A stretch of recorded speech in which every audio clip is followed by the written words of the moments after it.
পূজা মহারাজকে বলে, আমার জন্যই তো তোমাকে লকআপে থাকতে হলো, তুমি কেন বললে? আমার জন্য সব অপবাদ নিজের মাথায় নিতে পারবে কেন বলো? আমি তোমার কে হই? মহারাজ তখন চুপ। পূজা বলে, কি হলো, বলছো না কেন?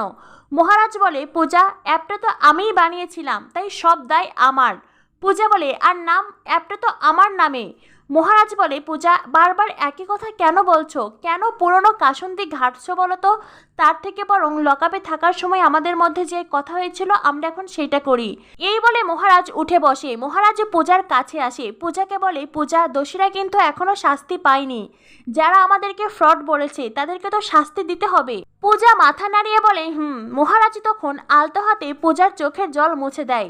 পূজা বলে, সময় আসন্ন। মহারাজ বলে, দোষীরা শাস্তি পাবেই। এরপরেই দেখা যায় পূজা মহারাজকে খেতে দিয়েছে। তখনই সেখানে আসে সুবিনয়। সুবিনয় এসে কটমট করে পূজার দিকে তাকায়, আর পূজা রান্নাঘরে যায় খাবার আনতে। মহারাজ সুবিনয়কে বলে, কি বাবা, তোমার মনে আছে তো? সুবিনয় বলে, কি? মহারাজ বলে, বারে তখন যেটা বললাম। তখনই সেখানে আসে সোম প্রিয়াঙ্কা। সুবিনয় বলে, ওই তো এসে গেল। বেহে হাইনা দুটি আবার এসে গেছে। এই বলে সবিনয় চেয়ারে বসতেই মহারাজ হাসতে থাকে। মহারাজ হাসতে হাসতে বিষম খায়। সুবিনয় গিয়ে মহারাজের মাথায় বাড়ি দেয়। পূজা জল নিয়ে আসে। মহারাজ বলে, বাবা, তুমি পারো বটে, একেবারে দুজনকে হাইনা বানিয়ে দিলে। এই বলে মহারাজ আর সুবিনয় দুজনেই হাসছে।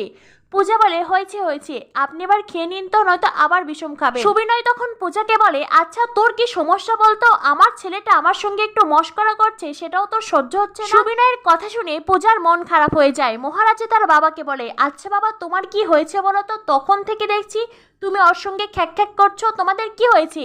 সুবিনয় বলে, কি আর হবে, ও আসার পর থেকেই তো তোর জীবনে অশান্তি।